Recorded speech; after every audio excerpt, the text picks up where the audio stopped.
Good morning, I'm Dr. Dave Stevens, neuropsychologist with CorrValues, and we wanted to talk to you this morning about school shootings, mass shootings, and mental health problems.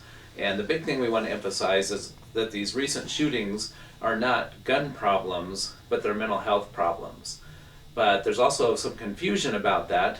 People don't necessarily understand when they throw around the term, well, there's a mental health issue or a mental health problem contributing to these shootings, that what exactly is meant by mental health. People with depression, people with anxiety don't typically, or even maybe never, commit crimes of mass violence. That's not the kind of mental health problem we're talking about. Most specifically, we're talking about brain trauma and in some cases schizophrenia are the mental health problems that lead to individual violence, and even more in line with what we're talking about this morning, the mass shootings and mass violence. So let's dig a little deeper into that.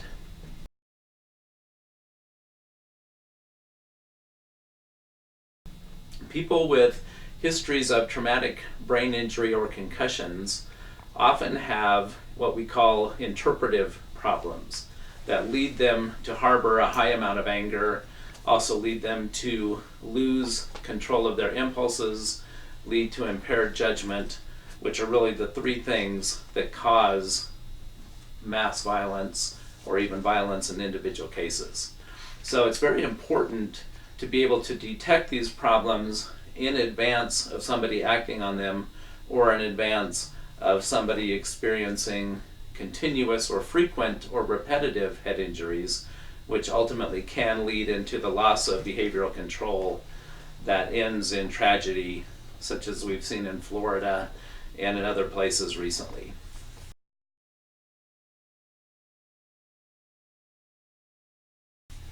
CorrValues has a plan to address and reduce the risk that comes from these types of mass violence incidents. Our plan is to provide what we call a brain health exam for both children and adults in specific situations. So let's start with, for kids,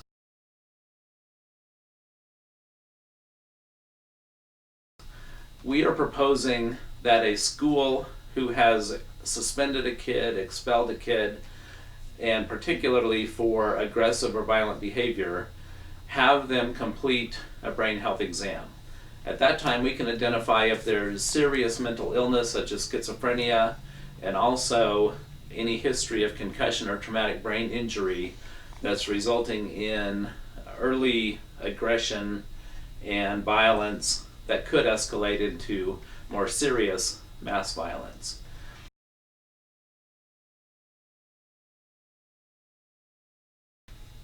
For adults, if they are on probation or even have been arrested or charged with a crime of domestic violence or other types of aggression, we're recommending that those individuals have brain health exams as well. And just as with children, we can detect if there's a severe mental illness such as schizophrenia and any history of traumatic brain injury.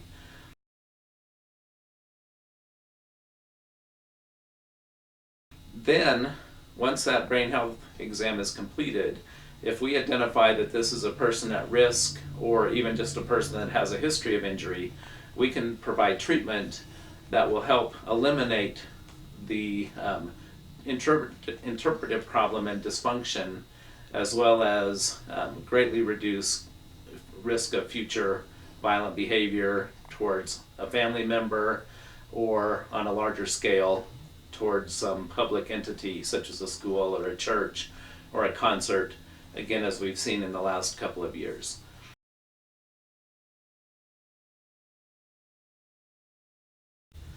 So if you would like your school or sheriff's office or community to participate in these brain health exams, contact us at www.cv-ministries.com.